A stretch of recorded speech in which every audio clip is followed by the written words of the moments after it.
Do you know who the first ever U.S. presidential candidate to be assassinated while running for office was? While running for office? While running for office. It was Joseph Smith, founder of the Mormon religion. Wow. He was running for president at the time. While he was traveling out to Salt Lake City. That's right. So they were sort of constant. Mormons might be onto something. Man. We gotta look into it. Mormonism is.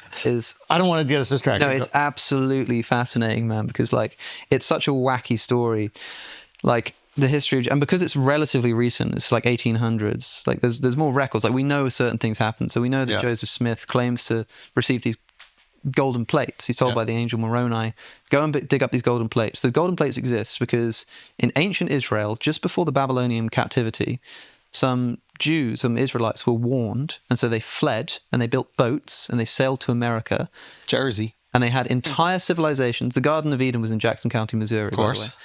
They have an entire civilization. They were like, I'm talking like Lord of the Rings, like battles and wars and societies and all this kind of stuff. And then the very last person, the very last Nephite, I think, I might be getting some of this wrong. I think this is actually the son of Mormon, but Mormon's the one who like puts it all together. So sort of writes down the record of his people on these golden plates and buries them. Got it. Because he's the last of his kind. And then Joseph Smith is in upstate New York, and God says to him, hey man, like, go and find these plates. So Joseph Smith has these plates, and they're written in something which is called Reformed hieroglyphics. Okay. So they look a bit like Egyptian hieroglyphics. And Joseph Smith can miraculously translate them. And the way that he does it is not by looking at the plates, puts the plates aside. He takes his hat, he takes a special kind of stone called a seer stone, he puts the seer stone in the hat, he puts his head into the hat, and the stone starts glowing and translating what's on the golden plates. And he starts dictating, he starts saying it out loud. Got it. Someone starts writing it down. Fire. And he's the only one who can see it. He's the only one that can see the translation. He's the only one who can see it glowing. Yeah, because he's got his head in the hat, right? Yeah. And you can see that they have never showed anyone the golden plates. There are something like 11, maybe 13 witnesses to the golden plates. Oh, there are. Actually, if you read the Book of Mormon, it opens with the testimony of the 13 witnesses to the golden plates. Apart from that, nobody saw them. But the funny thing is, it sounds really wacky, but what I love about what Mormons can do is they go to Christians, and Christians are like, this is the most ridiculous, false prophet, nonsense, whatever. And they're like, oh, really? So how many eyewitness testimony written accounts do you have to the resurrection? Oh, you've got none. You've just got a few secondhand accounts. Oh, because we've got 13 eyewitness signed, like affidavit, like written down testimonies of people who were still alive and were questioned by like the press about it. Yeah. And like even one of the guys who swore that he saw the golden plates later falls out with Joseph Smith, is kicked out of the Mormon church. But he's still like, I saw them plates. He still says he saw the plates until the day that he died. I love it. Now, there's some debate about this because one of them sort of says, well, he saw them with his spiritual eyes, which kind of means it might have been a vision. Yeah. But then he's asked about that, and he says, look, gentlemen, look at your hands. As truly as you see your hands, I saw those plates, right? So there's all of this going on, right? So Joseph Smith then like founds this religion off the basis of it, and they don't like being called Mormons because Mormon is the name of one of their I guess he's a prophet, but he's like the guy that collates the Book of Mormon. They are members of the Church of Jesus Christ of Latter-day Islamists or something. Yeah, or like calling them a Mohammedan probably is more similar, which is what they used to call Muslims because they sort of misunderstood what they were all about.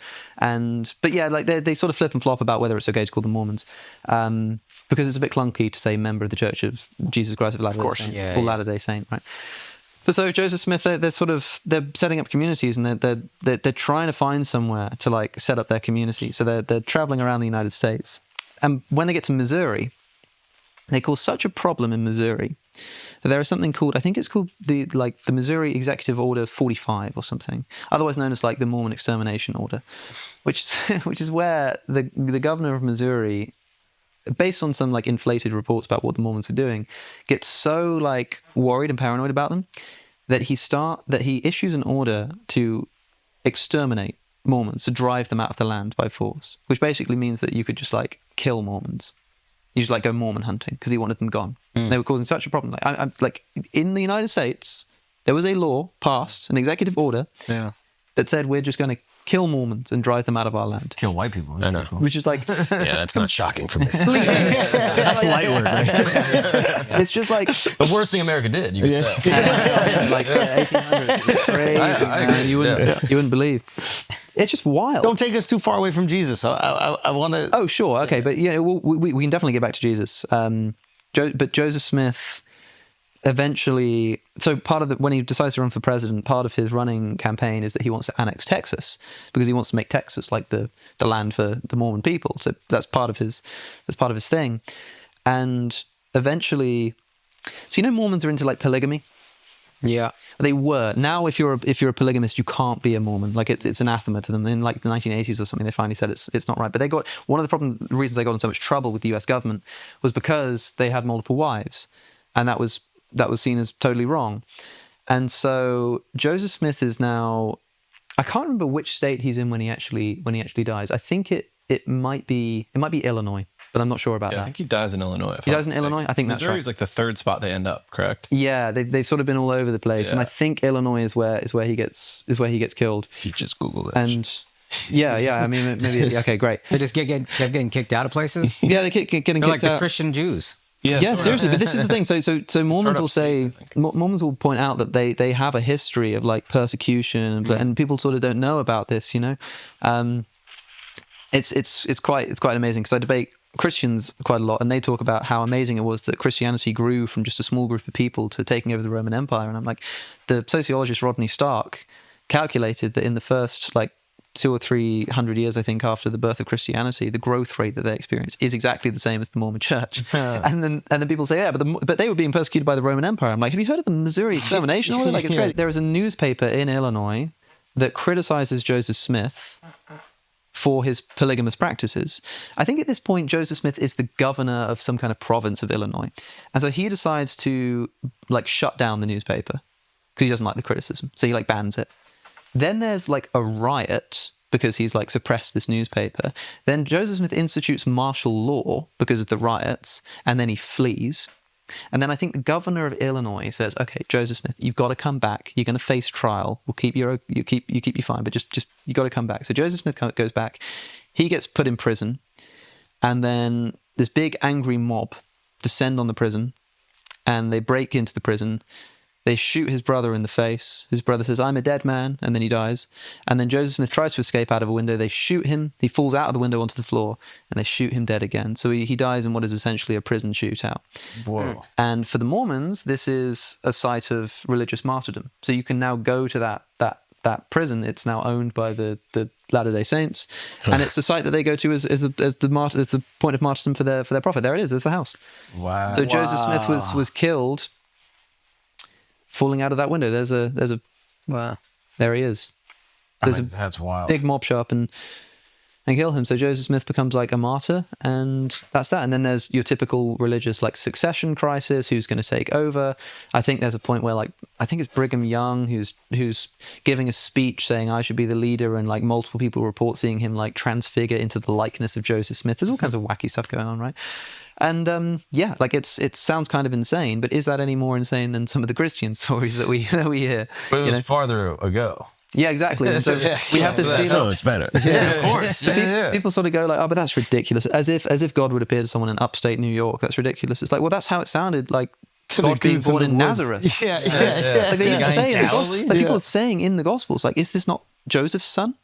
Is this not the guy from Nazareth? Does anything good come from Nazareth? They're saying the same thing. They're talking about it like it's Staten Island. No, literally. Yeah, they actually are. Yeah, seriously though, that's what's going on. Why did Nazareth have a reputation of just? It was just like a nowhere town. It's like a fentanyl town. The thing is, like the Jews are expecting a Messiah, and the Messiah, like there are different views on what the Messiah was going to be, but the sort of general line on this is that they were expecting people because they're at the time they're being persecuted by Rome, so they are awaiting their Messiah to liberate them from. who will come and liberate. So they're expecting like this military leader who's going to lead them into battle against Rome, and they're going to win. They got a hippie. They got a hippie, exactly. So Was he really a hippie, or is that kind of the way that depends what you mean by a revisionist hippie. Like he was pretty like he wasn't just like a sort of peace and love man. kind of badass a little bit. He said some pretty serious stuff and did some serious things. I mean, the obvious healer, example. Political revolutionary. Yeah, he's Flipping the he's a healer, table, but yeah, right? flipping the Like, he was tables. about that He goes action. into the temple, and in John's gospel he makes a cord. He like puts some cords together and turns it into a whip and goes around like with a whip driving people out of the temple because they're trading in his father's house. He also says some pretty serious stuff. He says like, if anybody does not hate their mother and their father and their brother and sister, they cannot be my disciple. If anyone does not hate them, Yeah, because hatred can kind of mean in this context like preference. Like it's used If you elsewhere. prefer them. Yeah, so to- it's one of these slightly mystifying passages, but a lot of it has to do with like how these words are understood and used at the time. So it means something. So to say that you hate someone can mean that like comparatively Yeah. you prefer me. So he's saying that you have to put me above your friends and family, which is very sort of culty. But the problem with cults is that they're wrong. That's the problem with the cult, is that they're not actually true. If the cult is true, then that probably is what you should do, right? Yeah.